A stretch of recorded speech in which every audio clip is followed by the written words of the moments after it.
The spirit of Renaissance took many forms, but its earliest expression can be found in the intellectual movement called humanism. And when we speak about humanism, we are essentially talking about the dignity of man and his privileged position in this world. The humanists emphasized on the elegance of writing and speech, as well as morality, which stressed the uniqueness of man, his feelings and his potential. It stressed on the nature, the achievement and the potential of humanity, rather than on the power and the mystery of divinity. It was a conceptual and secular shift from religion to the potential of human beings. And it also meant the study of the texts of antiquity with a renewed vigor and interest. A dictum of Petrarch, one of the earliest proponents of humanism, can be considered the slogan of Renaissance humanism. It is better to will the good than to know the truth. The root of Renaissance individualism was that each man should freely and harmoniously develop all aspects of his nature. There was a greater stress on moral philosophy than on logic and metaphysics. The freedom of will was important, as was the belief that human personality develops more fully in the context of the family and civic responsibility. The secular conception of happiness included wealth, pleasure, health, and beauty, as well as piety and virtue. A knowledge of languages, especially Greek and Hebrew, was emphasized upon. Beginning with Petrarch, humanist thought approached the subject of persons through introspection and examination of actual behavior of doctrinal formulas. Striving for good life, yet torn by selfish passion, caught between desire for immortality and for earthly fame, alternating between glory and despair. This was person as Petrarch knew them. Humanism was based on scholarship.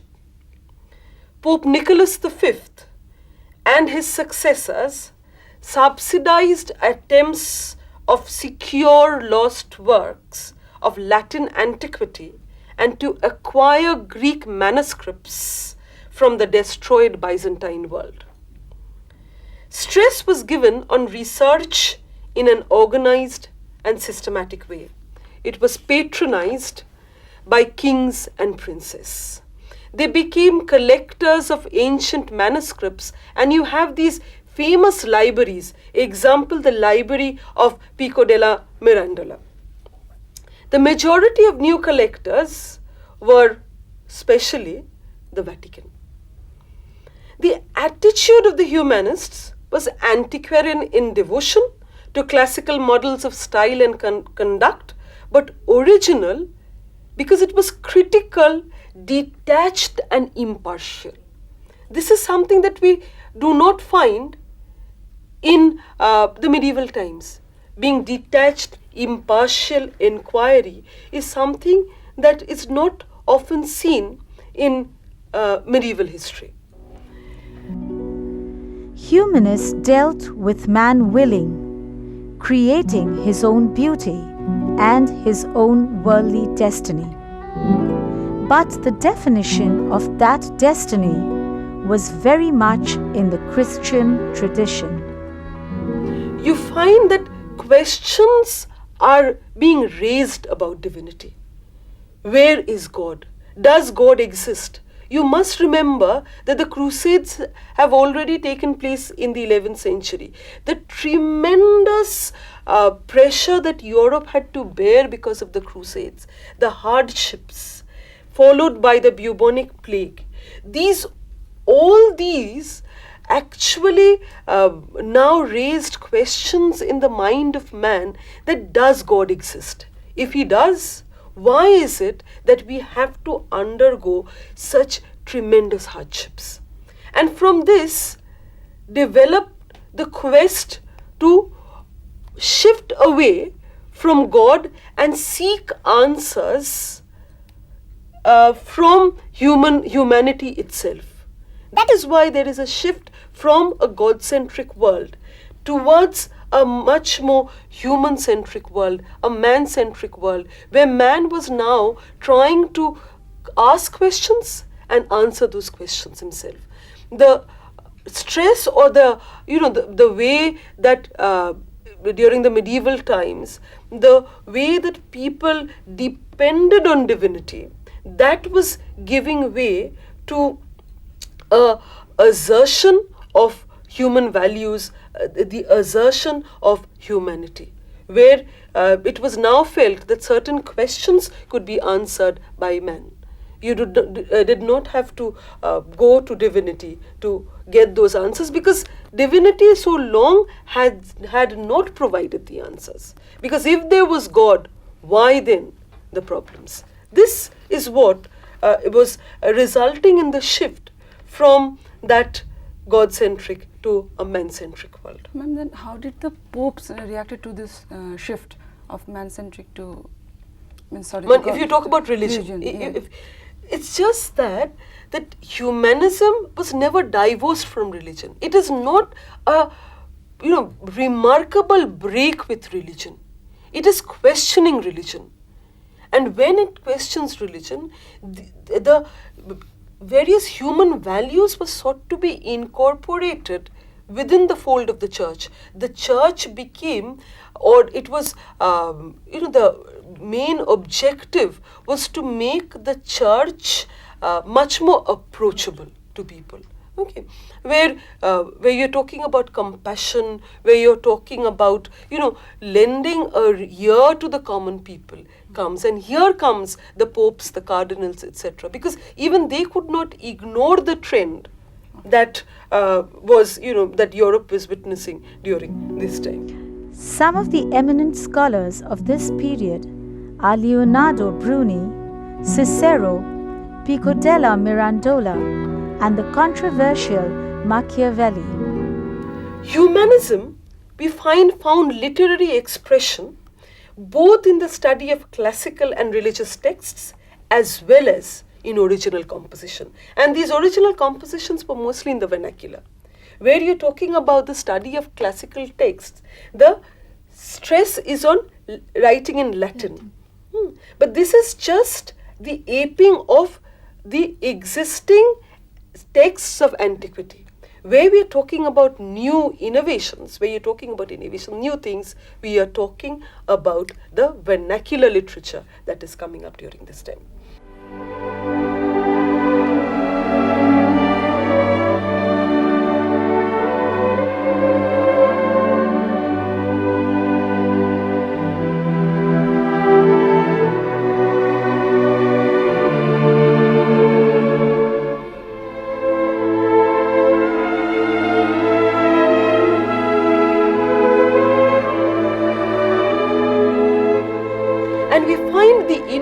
Of humanism in all spheres of life, in say painting, in sculpture, in the political ideas, and in culture as a whole. You find how humanism is affecting. It's an all-pervasive effect, not only on society but culture, even on political ideas, where man is becoming important. And you find the stress is on a complete man, based on the Greek concept of the arete. And who is an arete? An arete is someone who can do everything. And there is the replication of that concept during the time of the Renaissance. And the best example of this could be Leonardo da Vinci or Michelangelo. These are people who are adept at so many things. We only know Leonardo da Vinci because he was a great painter. But he was not merely a great painter. He developed all his other faculties as well. This is the importance, where you are talking about not only aping antiquity, but also relating that to the present circumstances.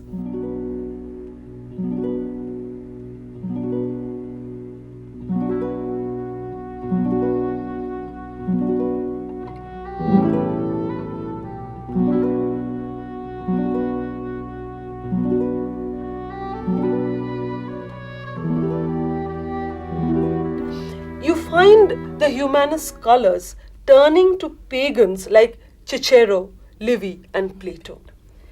That history of Cicero, Livy, and Plato was sought to be replicated in the era that we are talking about, all a part of the Renaissance. Now, what is interesting to sort of point out here is that modern scholars influenced by classical works regarded that the antiquity was superior to the medieval ages, and that is why the medieval ages was given a tag, and the tag was the Dark Ages, indicating that the period that we are talking about marked a break with the medieval ages. Those are the Dark Ages. Previous to that, we had this golden antiquity of Rome and Greece, which was sought to be replicated in the period that we are talking about. And this is again a very wrong concept, as we have already discussed when we were discussing Renaissance, because the Middle Ages could not be condemned as the Dark Ages. The developments which the Renaissance period that we are talking about, which this period witnessed, were actually a development which was occurring in the medieval times. So this particular period cannot be just called the Dark Ages. Of course, these are the limitations of the interpretation of the previous period, but nonetheless, we know now that humanism, the way the Middle Ages were visualized, was not a correct assessment of the Middle Ages.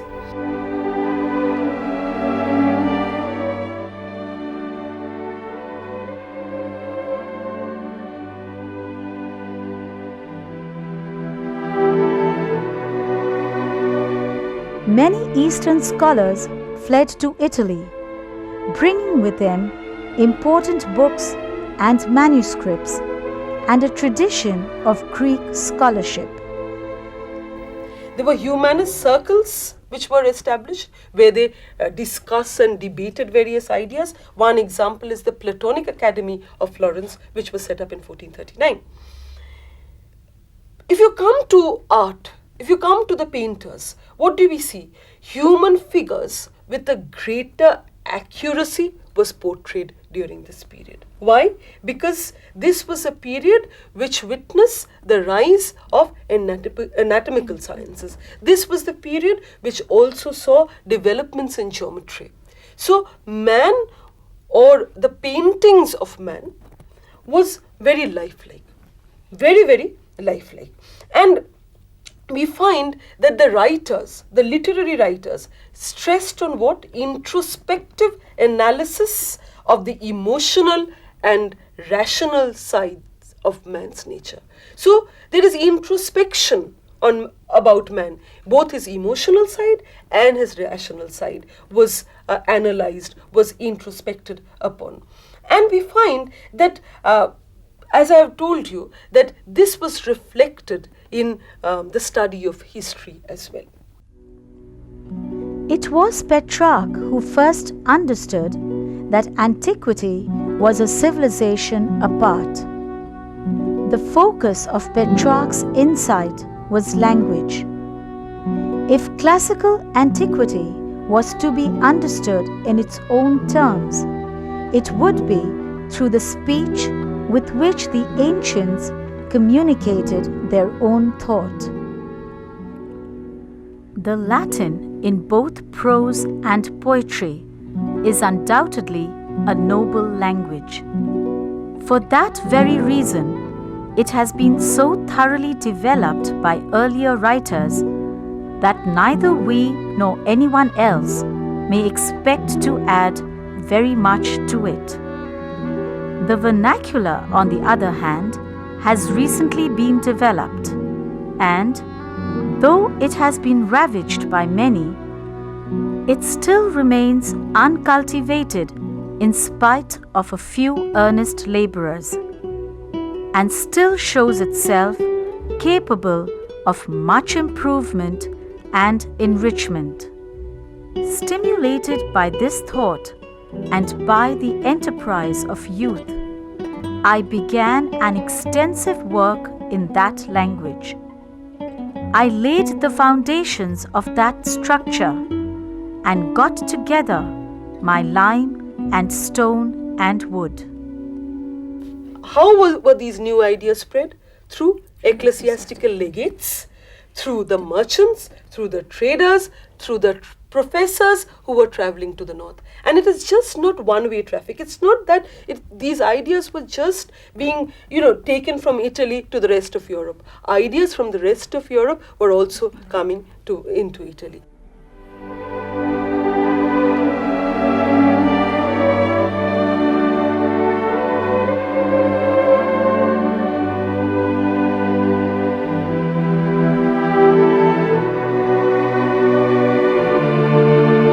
What is the difference between civic humanism and Christian humanism?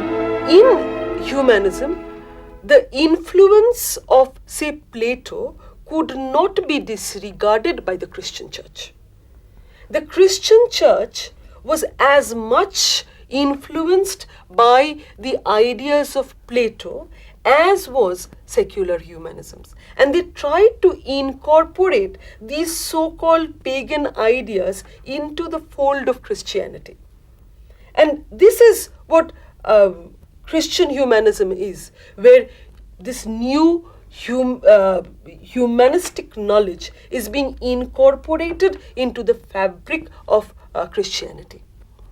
Whereas, where civic humanism is concerned, we find that this humanism, it was felt, could best be realized in family life and in the various civic societies that were formed in the Italian cities. This is the basic difference. The same ideas being incorporated in various circumstances, and thereby the results were not radically different, but of course you can differentiate between the Christian humanism and civic humanism.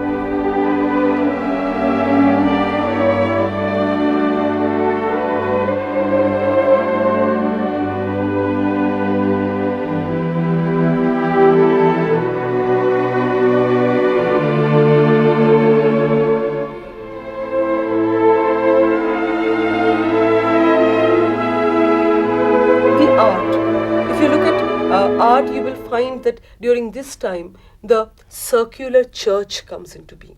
And what is the importance of the circular church?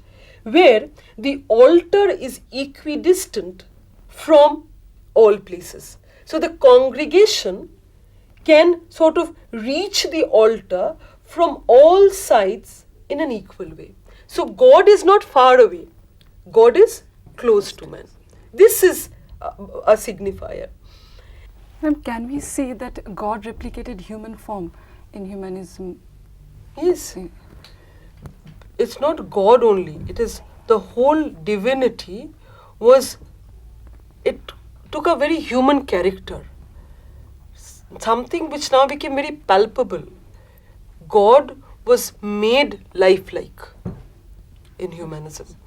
Where if you look at the forms of in art, specifically in art and painting, if you look at the content of the paintings or the art, then you will see that the content was religious. It was Christian in content. But if you look at the forms that were used, it was, it was a human form. So God was made much more human. God had a human face now. I would like to draw your attention to that fall of man in the Sistine Chapel, the famous painting of the fall of man. It's a fresco on the ceiling of the Sistine Chapel.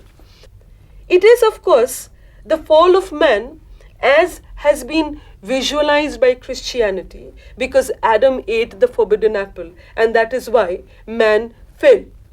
And this is the theme of the painting of Sistine Chapel. But can we see it in another way? The creation of Adam is another work of iconic value on the ceiling of the Sistine Chapel. God crosses the heavens like a cosmic meteor. Adam receives from God's right finger the spark of life. Can we say that when man is leaving the hand of God, he is actually becoming much more individualistic, and is actually not depending on God? So these are the various manifestations of humanism, whether it is Christian humanism or where we turn our attention to civic humanism. Civic humanism is a line of humanism that expounded the ideas of republican citizenship and the means of classical studies for public life.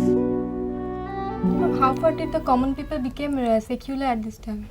The common people, the Renaissance is actually very aristocratic.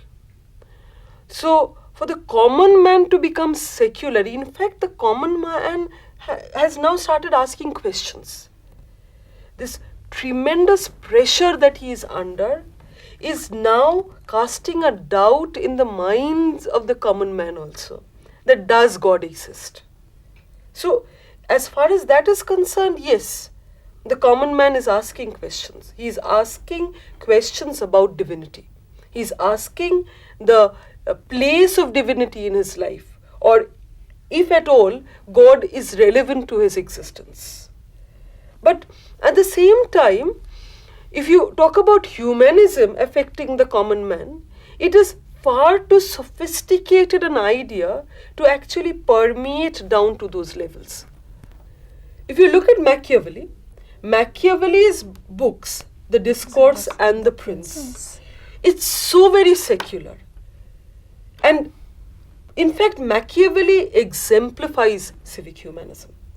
If you were talking about, sort of totally ignoring Christian beliefs and Christian tenets, it is Machiavelli's Prince, where he is talking about statecraft, how a prince, how a ruler should rule. Machiavelli's treatise, Prince, that expounded on how to grab power and cling onto it, made him a controversial character.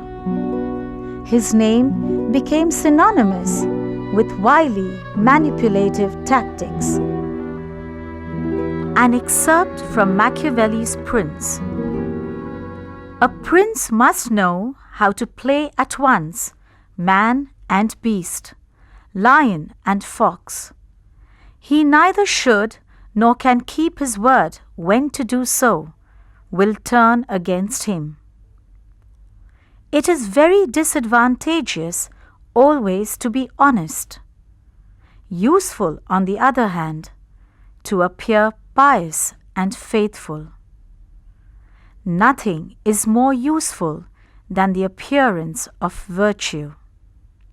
The whole idea is to revitalize both the human life and the church. On the one hand, you have the humanism, which is Christian humanism. On the other hand, you have the humanism, which is civic humanism. Civic humanism is much more secular. It could not be called totally secular, because I told you that you are actually the creature of your times. You cannot ignore the times that you are born in. So some influences of your time is bound to be there in you. But nonetheless, in spite of this pull effect, civic humanism is a secular trend of humanism. Civic humanism is where you have the writing of history, the way history has, it speaks about analysis today. For the first time, on the lines of Cicero's history, on the lines of Pliny's history, history began to be rewritten very impartially. It's not at all connected to religion. It's not at all the copying of Christian manuscripts. A secular analysis of events where events are seen very impartially. The history that we now, or what we understand by history today, is something which developed during those times. Humanism took the human nature in all its various manifestations and achievements as its subject. Humanism emphasized the dignity of man. Humanism stressed the unity and compatibility of truth found in all theological and philosophical schools and systems, a doctrine known as syncretism.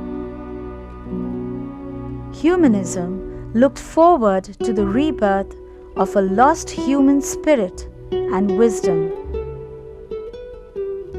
The effect of humanism was to help men break free from the mental strictures imposed by religious orthodoxy, to inspire free inquiry and criticism, and to inspire a new confidence in the possibilities of human thought and creation. From Italy, the new humanist spirit spread north to all parts of Europe, aided by the invention of printing.